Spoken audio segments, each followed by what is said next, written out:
In this video, we're going to learn what quadratic formulas are, and I'm going to tell you what a parabola is.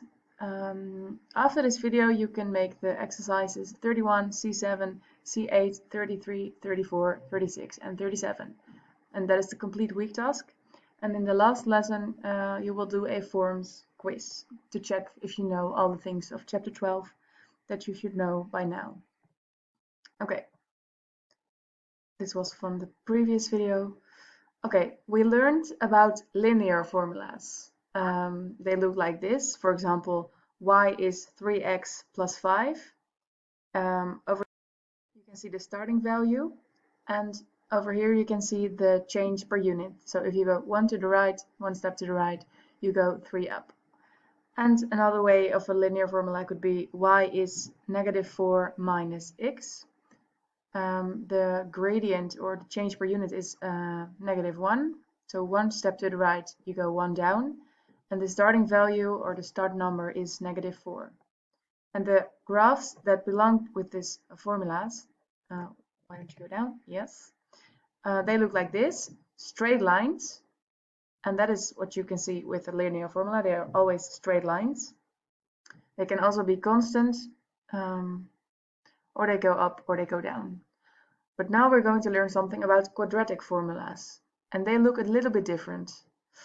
For example, a quadratic, that means a square. So these are quadratic formulas. For example, y is x squared, or y is 2 plus 2x squared. And the characteristics of a quadratic formula, they are that it must contain the square of a variable. So there should be a letter with a square in the formula. This formula looks like a quadratic formula, but it isn't, because the square over here is not, it does not belong with a variable, because the square belongs to the 3. So you can write this formula shorter as y is x plus, and then 3 squared is 9, 3 times 3. And now it's a linear formula. So be careful, if you see a square, it should be on top of a variable. Then it's a quadratic formula. Okay, well, over here we can see another quadratic formula. Y is 1 plus x squared. Make a table for this formula. And for x, take the values -4 to 4. The y is the outcome, and it should be at the bottom, and the x is the variable over here, and then you place that on the top row of the table. And it says for x, take the values from -4 to 4. So -4, -3. And in one of the exercises, you should also make a table. And then it says take the values from something to something, and that's what you take on the upper row.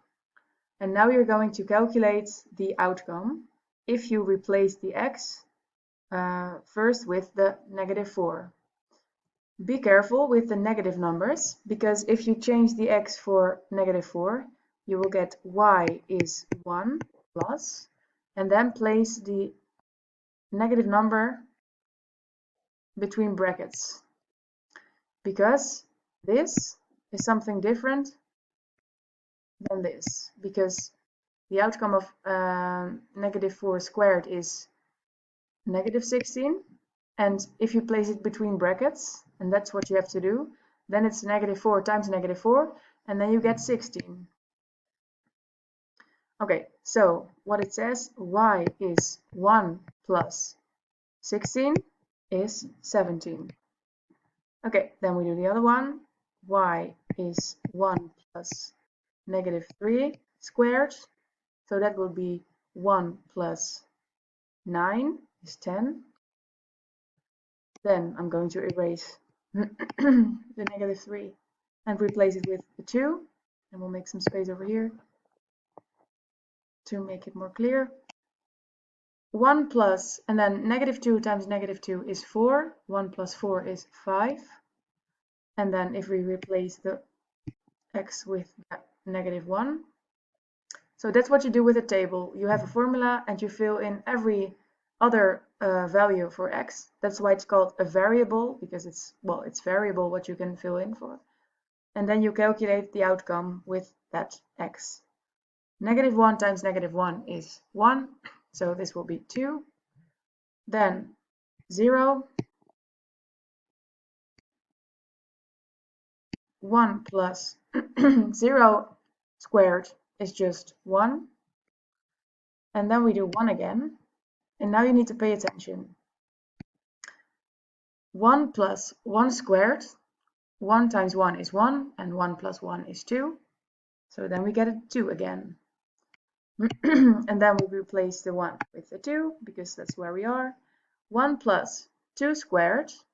2 squared is 4. 1 plus 4 is 5. And maybe you can guess the next one, because you can see something happening over here. So the next one is 10, and the last one is 17 again. And this is a special characteristic of a quadratic formula. And if you're going to draw the graph that belongs to this table, then you will get something like this, a parabola. You spell it like this. And that is the graph that belongs with the quadratic formula. So it's not a straight line, but it's a parabola, and it's going downwards. We also have parabolas that look like this, but we're talking about that later.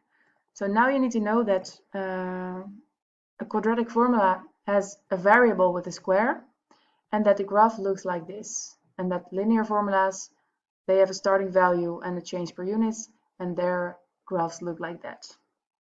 Okay, make sure that you fill in when it's a negative number, then you need to put it between brackets. That's always the case. You don't really have to do the positive number like here, like over here.